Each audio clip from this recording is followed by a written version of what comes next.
Iran శత్రువుల్ని సముద్రంలో ముంచేస్తాం, వారిని జల సమాధి చేస్తాము అంటూ ఉన్నారు sir supreme leader Mojtaba Khamenei. Persian Gulf లో అమెరికాకు పనేంటి అని కూడా ప్రశ్నిస్తూ ఉన్నారు. అణు సామర్థ్యాలను జాతీయ సంపదలా కాపాడుకుంటాం, హర్మూజ్ లో తమ నియంత్రణ మాత్రమే ఉంటుందని కూడా ఇరాన్ స్పష్టం చేస్తున్న పరిస్థితి. సార్, ఏ ధైర్యంతో ఇరాన్ అమెరికాను హెచ్చరిస్తోంది, ఇంత స్ట్రాంగ్ గా కౌంటర్ ఇస్తోంది? అంటే ఇరాన్ కున్న మొదటి నుంచి ఒక ధైర్యం ఏంటంటే ఈ వార్ యొక్క geopolitical, geoeconomic cost పెంచి నేను ఈ వారును ఫైనల్ గా ఒక కంక్లూజన్ లేకుండా ఉంచగలను ధైర్యం. అది ప్రాక్టికల్ గా ఇప్పటి వరకు జరిగింది కూడా కదా. February 28న మొదలైతే ఇంతవరకు తేలలేదు. ట్రంప్ తనకు తానుగానే కాల్పుల విరమణను సీజ్ ఫైర్ ఎక్స్టెండ్ చేస్తున్నాడు. ఎవరు అడిగారు, పాకిస్తాన్ తో అడిగించుకొని ఎక్స్టెండ్ చేస్తున్నాడు. సో అందువల్ల మొదటిగా ఉండేది ఏంటంటే ఈ వార్కు ఉండే క్యారెక్టర్. అది మీకు మన డే 1 నుంచి చెప్తున్నాను, ఇది అసిమెట్రిక్ వార్ఫేర్ అంటారు. ఇంతటి బలవంతుడైన యుద్ధాలను గెలవటానికి ఉండే స్ట్రాటజిక్ ఫ్యాక్టర్స్ కూడా కీలకమైంది. మీరు ఆఫ్ఘనిస్తాన్ లో తాలిబాన్లను అమెరికా ఎందుకు ఓడించలేకపోయింది, వియత్నాంలో ఎందుకు ఓడించలేకపోయింది, కొరియా వార్ ఎందుకు ఏ ముగింపు లేకుండా ఆగిపోయింది, ఉక్రెయిన్ రష్యా ఎందుకు ఏమీ చేయలేకపోతుంది నేల తర్వాత కూడా, అంటే that is the character of the warfare. ఆధునిక కాలంలో పాత రాజుల కాలం కాదు ఇది. వార్ లో మిలిటరీ సక్సెస్ ఒకటే సరిపోదు, స్ట్రాటజిక్ సక్సెస్ అయితేనే ఆ వార్ క్లోజ్ అవుతుంది.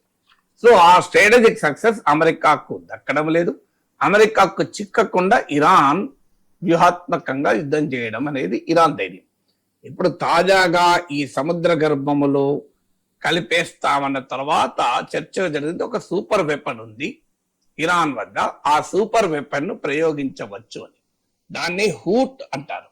అంటే హూట్ అంటే పర్షియన్ భాషలో మన తెలుగులో తిమింగలం అని. ఇదేంటంటే రష్యాకు చెందిన షిక్వాల్ అని, VA111 షిక్వాల్ అని ఆ టెక్నాలజీ ఆధారంగా రూపొందించినటువంటి ఇది. దీని ప్రత్యేకత ఏంటి, ఇది అండర్ వాటర్ వెపన్. అంటే సముద్రం జల గర్భం నీటి నుంచి లోపల నుంచి ప్రయోగించగలదు. సాధారణంగా నీటి నుంచి ప్రయోగించే దానికి ఎక్కువగా స్పీడ్ ఉంది. ఎందుకంటే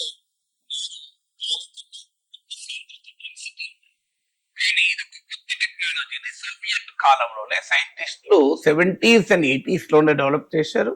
90s లోనే రష్యా ఈ షిక్వాల్ వెపన్ తయారు చేసింది. ఇరాన్ 2006 లోనే దీన్ని టెస్ట్ చేసింది. దీన్ని సూపర్ క్యాబిటేటింగ్ టెక్నాలజీ అంటారు. అంటే ఆ వెపన్ ప్రయోగించినప్పుడు ఏమైతుందంటే అది దాని నోజ్ నుంచి ఒక గ్యాస్ బయటకు వస్తుంది. ఆ గ్యాస్ ఒక బబుల్ లాగా క్రియేట్ చేస్తుంది, ఒక బుడగలాగా. ఆ బుడగ లోపల నుంచి ఈ వెపన్ ప్రయాణం చేస్తుంది.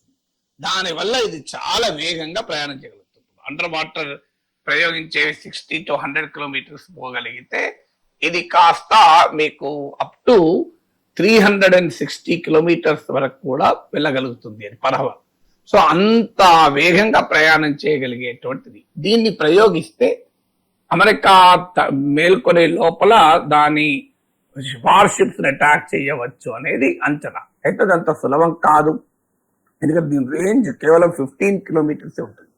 అంటే అమెరికన్ వార్షిప్స్ ఇరాన్ కు 15 కిలోమీటర్ దగ్గరలో ఉంటే తప్ప అటాక్ చేయలేదు. కానీ వార్షిప్స్ ఒక 100 కిలోమీటర్స్ విస్తీర్ణంలో ఉండే కెరీరింగ్ స్ట్రైక్ గ్రూప్స్ అని ఉంటుంది. అనేక రకాల డిస్ట్రాయర్లు, సబ్మారిన్లు, మిసైల్ లాంచర్లు, క్రూయిజ్లు, ఇవన్నీ రక్షణ కవచంగా ఉంటాయి. అయితే దీనికి ఇరాన్ ఇది ప్రయోగిస్తుందా అని స్టేట్ ఆఫ్ హర్మూజ్ లో మాత్రమే దీన్ని ప్రయోగించగలిగే అవకాశం ఉంటుంది. ఎందుకంటే ఇది very narrow stretch of water. అందుకే అమెరికా వార్షిప్స్ ఏవి ఇప్పటి వరకు స్టేట్ ఆఫ్ హర్మూజ్ లోకి ఎంటర్ కాలే.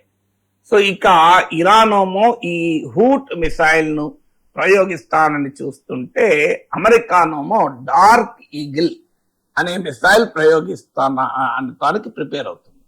ఈ డార్క్ ఈగిల్ మిసైల్ ఏంటంటే ఇది కూడా ఇంతవరకు ఇప్పుడు ఈ రెండు కూడా హూట్ కానీ డార్క్ ఈగిల్ కానీ ఇప్పటి వరకు రియలిస్టిక్ సినారియాలో ప్రయోగించలేదు కావు. ఇంట్రెస్టింగ్ ఏంటంటే hoot was also not tested on the battle field. ఇప్పుడు టామ్ హాక్ మిసైల్ ఉంది, ప్యాట్రియాట్ మిసైల్ డిఫెన్స్ ఉంది, థాడ్ మిసైల్స్ ఉన్నాయి. ఇవన్నీ అనేక సార్లు వార్ లో టెస్టెడ్. మీరు ఇప్పుడు మీకు ఉక్రెయిన్ వార్ నుంచి మొదలుకొని చాలా వార్స్ లో టెస్టెడ్ ఇవి. కానీ ఇప్పుడు ఈ హూట్ అండర్ సీ వెపన్ ఏంటంటే ఇది ఇంతవరకు ఇరాన్ ఎక్కడ టెస్ట్ చేయలేదు. సో టెస్ట్ చేస్తే దీని ఇంప్లికేషన్ వేరు, నీవు ఒక సిమ్యులేషన్ ఎక్సర్సైజెస్ లో ఉండేది వేరు. అలాంటి వెపనే డార్క్ ఈగిల్. డార్క్ ఈగిల్ ఏంటంటే హైపర్సోనిక్ మిసైల్, అంటే ఇది సౌండ్ కన్నా 5 రెట్లు ఎక్కువ వేగంగా ప్రయాణం చేస్తుంది, 5 times ఫాస్టర్ దెన్ సౌండ్. దీని రేంజ్ 2700 కిలోమీటర్స్ వరకు అని. సో దీని స్పీడ్ ఎక్కువ, రేంజ్ ఎక్కువ. అంటే ఎందుకు మరి ఈ డార్క్ ఈగిల్ ఇప్పుడు వెస్ట్ ఏషియాకు డార్క్ ఈగిల్ మిసైల్ ను మోహరించటానికి అమెరికా ఆలోచిస్తుంది అని, ఇంకా ఫైనల్ కాలేదు కానీ ఆలోచిస్తుంది. ఎందుకంటే ఈ డార్క్ ఈగల్ ను వెస్ట్ ఏషియాకు తరలిస్తే ఇరాన్ లోని డీప్ ఇన్సైడ్ ఇరాన్ లో కూడా అటాక్ చేయడం సులభం అవుతుంది. అంటే ఇరాన్ రిటాలియేట్ చెయ్యకుండా చాలా వేగం, ఎందుకంటే బ్యాటిల్ ఫీల్డ్ లో వార్ లో ఏమైతుంది రవిశంకర్ అంటే నువ్వు ఎంత వేగంగా వెళ్ళి అటాక్ చేయగలవు అన్నది ఇంపార్టెంట్. ఎందుకంటే ఎదుటివాడు నిలబడే లోపల నేను కొట్టాలి. సో ఈ హైపర్సోనిక్ మిసైల్ ఏంటంటే చాలా వేగంగా ఉంది. ఎందుకంటే ఇరాన్ ఏం చేసింది అంటే నేను చాలా సార్లు చెప్పాను కూడా, Iran is preparing for this war for last 47 years. 1979 లో ఇరాన్ ఇస్లామిక్ రెవల్యూషన్ వస్తే 2026 లో ఈ స్థాయిలో వార్ వచ్చింది. జూన్ 2025 లో 12 day వార్ వచ్చింది. సో ఈ వార్ కొరకు ఇరాన్ తన ఆయుధాలను, తన వ్యూహాలను, వీటన్నిటిని తయారు చేసుకుని కూర్చున్నది. అమెరికా కూడా ఇంత ప్రిపరేషన్ లేదు, ఇరానే ఇంత ప్రిపరేషన్ ఉంది. ఎందుకంటే Iran knows very well that this war will come, only టైమే క్వశ్చన్ తప్ప ఎప్పుడైనా రావాల్సిందే. అందువల్ల వాళ్ళు ప్రిపేర్ చేసుకున్నటువంటి డిఫెన్స్ లో ఒక కీలకమైనది ఏంటంటే అమెరికా కనుక దాడి చేస్తే అంటే డిఫరెంట్ బ్యాటిల్ ఫీల్డ్ పద్ధతి ఎట్లుంటుంది అంటే డిఫరెంట్ సినారియోస్ కు ప్రిపేర్ అవుతారు. ఇదైతే ఏమవుతుంది, ఇదైతే ఏమవుతుంది, అదైతే ఏమవుతుంది, ఆల్ పాసిబుల్ సినారియో, మల్టిపుల్ సినారియాస్ కు ప్రిపేర్ అయి రెడీ అవుతారు. That is called military preparedness. So అందువల్ల మీకు అమెరికా కనుక అటాక్ చేస్తే వేటి మీద అటాక్ చేస్తుంది, ఫస్ట్ న్యూక్లియర్ ఫెసిలిటీస్ మీద అటాక్ చేస్తుంది. ఎందుకంటే ఇరాన్ డీకాపిటేటింగ్ ఇరానియన్ లీడర్షిప్ అండ్ ముఖ్యంగా న్యూట్రలైజింగ్ ఇరానియన్ న్యూక్లియర్ ఫెసిలిటీ అనేది కీలకం. సో ఇరాన్ ఏంటంటే తన న్యూక్లియర్ ఫెసిలిటీస్ ను ఇప్పటికే దుర్భేద్యమైనటువంటి స్థావరాలకు మార్చేసింది అని, అంటే పర్వత కొండల కింద భూగర్భంలోకి మార్చింది. అంటే మీరు ఒక లార్జ్ మట్టినే ఛేదించాలంటే పెద్ద ఛాలెంజ్.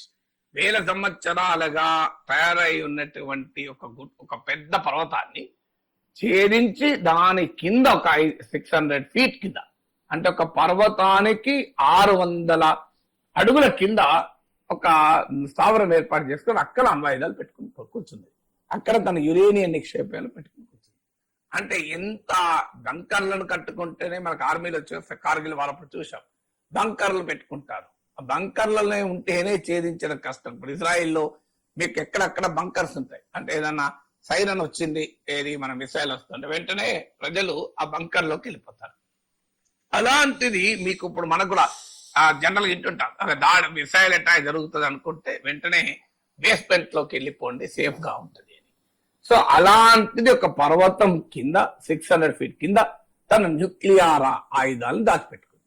అమెరికా ఎక్కడికి వెళ్ళి అన్లెస్ యూ గ్రౌండ్ ఇన్వేషన్ చేస్తే తప్ప నీవు ఆ అణ్వాయుధాల దగ్గరికి కూడా పోలేవు.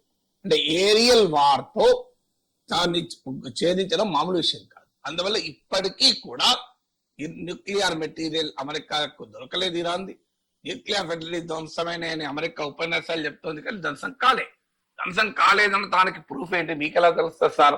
ఇక్కడ టీవీ స్టూడియోలో కూర్చొని ఇరాన్ న్యూక్లియర్ ఫెసిలిటీ ధ్వంసం కాలేదు అని మీరెట్లా తీర్మానాలు చేస్తున్నా అంటే ట్రంపే అమెరికానే చెప్తోంది కదా న్యూక్లియర్ ఫెసిలిటీస్ ను క్లోజ్ చేయాలని. ధ్వంసమైనాక క్లోజ్ చేసేది ఏముంటది? సో ధ్వంసమైనాక క్లోజ్ చేసిన అనేది ఉండదు కదా. తలుపు తీసుకున్నాక తలుపు తీయండి అనే ప్రశ్న ఉత్పన్నమే కాదు కదా. డోర్ క్లోజ్ చేస్తుంటేనే డోర్ ఓపెన్ చేయండి అనే ప్రశ్న వస్తుంది. డోర్ ఓపెన్ అయినాక ఏముంటది? ఒకవైపు ఏమో ఇరాన్ న్యూక్లియర్ ఫెసిలిటీస్ మొత్తం నాశనం అయిపోయాయి, అసలు ధ్వంసం అయిపోయింది. మళ్ళీ వైపు ఏమంటున్నాడు, సొల్యూషన్ రావాలంటే ఇరాన్ న్యూక్లియర్ ఫెసిలిటీస్ క్లోజ్ చేయాలంటే. ధ్వంసమైందని ఎట్లా క్లోజ్ చేస్తుంది? ఇరాన్ ఆల్రెడీ ధ్వంసమైంది కదా. అక్కడే లాజిక్ అర్థమవుతుంది కదా. ఇక నెక్స్ట్ ఏంటంటే ఇరాన్ తోమో ఎయిర్ ఫోర్స్ అమెరికాతో పోటీ పడలేదు. ఇరాన్ నావి అమెరికాతో పోటీ పడలేదు. మరి ఇరాన్ ఎక్కడ పోటీ పడగలదు? అమెరికా పడగలదండి, ఇజ్రాయిల్తో కూడా పోటీ పడే కష్టం. ఇరాన్ ఎక్కడ పోటీ పడగలదు అంటే ఎప్పుడు కూడా యుద్ధ తంత్రములో ఏది తీసుకుంటారంటే వల్నరబిలిటీ ఏంటి, తన స్ట్రెంత్ ఏంటి. మీకు సైంధవుడు కథ ఉంటుంది మహాభారతంలో. సైంధవుడు అవమానానికి ద్రౌపదిని మోహించితే పాండవులు దేహాశుద్ధి చేసి అవమానిస్తారు. సైంధవుడు ఎవరో కాదు, దుర్యోధనుడికి భావే. ప్రాణాలు తీయకుండా ధర్మరాజు కాపాడతాడు. చెల్లెలకు వైదవ్యం వస్తే దృశ్యులకు వదిలేయండి అని. వాడు తపస్సు చేసి ఒక వరం పొందుతాడు, పాండవుల్ని ఓడించాలి అని. ఆ వరం కావాలని కోరుతాడు. వరం దేవుడు ఏమంటాడంటే పాండవుల్ని ఓడించడం సాధ్యం కాదు, అందులో అర్జునుడిని ఓడించడం అసలే సాధ్యం కాదు, అందువల్ల నీకు ఒక వరం ఇస్తున్నాను, ఒక్క రోజు మాత్రం నీవు అర్జునుడు కాకుండా మిగతా పాండవులు ఓడించగలవు అని. సో కరెక్ట్ గా ద్రోణాచార్యుడు అర్జునుడు లేని సమయాన్ని చూసి పద్మవ్యూహాన్ని పండితే ఆ పద్మవ్యూహంలోకి అభిమన్యుడి కొమ్మ పోవడమే తెలుసు తప్ప రావడం తెలియదు.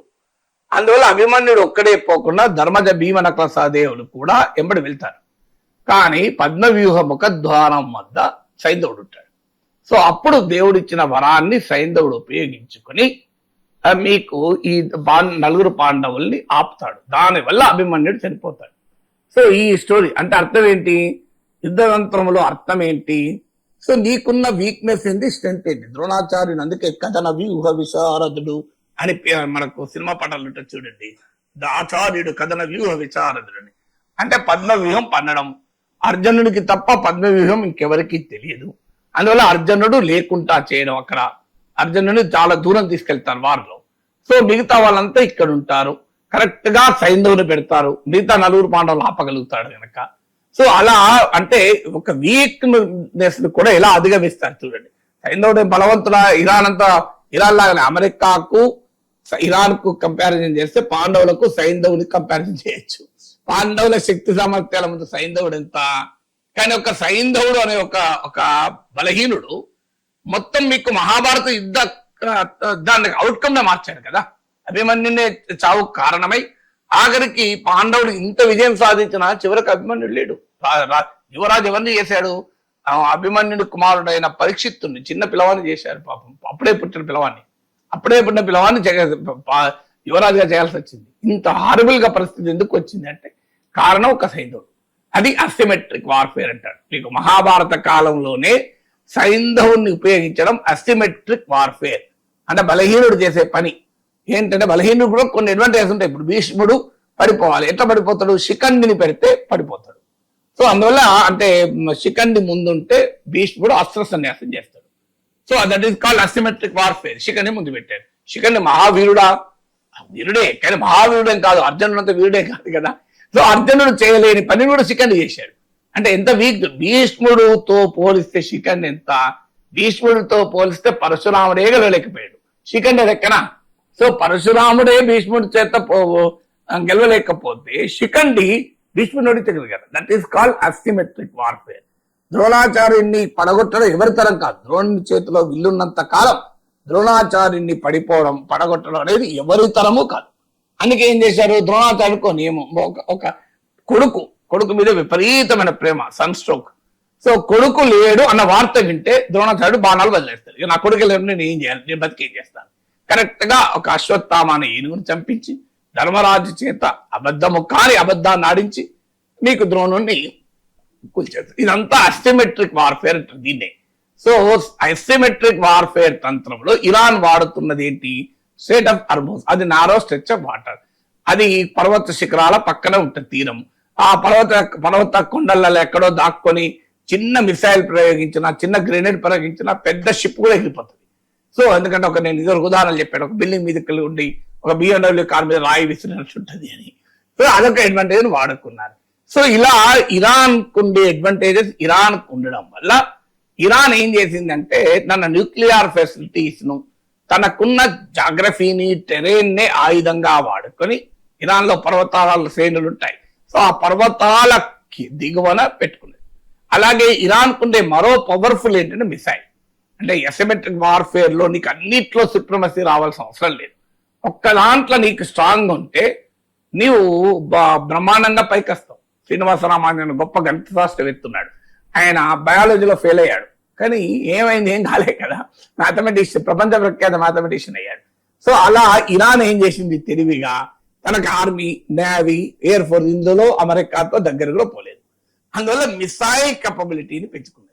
సో ఇరాన్ దగ్గర ఎలాంటి మిసైల్స్ ఉన్నాయి ఇప్పటికీ ఎవరికి తెలియదు. ఇంకా ఇరాన్ బైడిజియన్ మిసైల్స్ కూడా ఉన్నాయి. ఆ మిసైల్ లాంచర్లను అమెరికా అటాక్ చేస్తుంది కనుక దాన్ని డీప్ ఇన్సైడ్ ఇరాన్ తీసుకున్నది. అంటే దాన్ని అటాక్ చేయాలంటే ఇరాన్ జనాభా ఉన్న ప్రాంతాల మీదుగా వెళ్ళి అటాక్ చేయాలి. అది అంత సాధ్యం కాదు. ఇప్పుడు అమెరికా కూడా 1,00,000 మందిని చంపి ఇరాన్ ఓడించలేదు కదా, అది ప్రాక్టికల్ గా జరగదు. ఎందుకంటే అమెరికాలో మామూలు విప్లవం రాదు కదా. సో అందువల్ల ఏం చేస్తున్నాడంటే ప్రెసిషన్ స్ట్రైక్ కెపబిలిటీ ఉండాలి అంత దూరాన్ని. అందుకే ఇప్పుడు ఈ డార్క్ ఈగిల్ ని ప్రయోగించి ఇరాన్ మధ్యలో డీప్ ఇన్సైడ్ ఇరాన్ ఉన్న మిసైల్ కెపబిలిటీని అటాక్ చేయాలన్నది ప్లాన్. అందువల్ల యుద్ధం అంటే అది కదా, ఒకరిపైన ఒకరు పైచేయి సాధించడానికి తమకున్న సర్వశక్తులు వ్యూహాలు వాడతారు. ఇప్పుడు రాబోయే యుద్ధం ఏంటి, ఇప్పుడు అన్ని వార్స్ అన్ని మోర్ టెక్నాలజికల్ వార్స్. అందువల్ల డార్క్ ఈగిల్ వర్సెస్ హూట్ జరుగుతుందా అనేది ఇప్పుడు చూడాలి.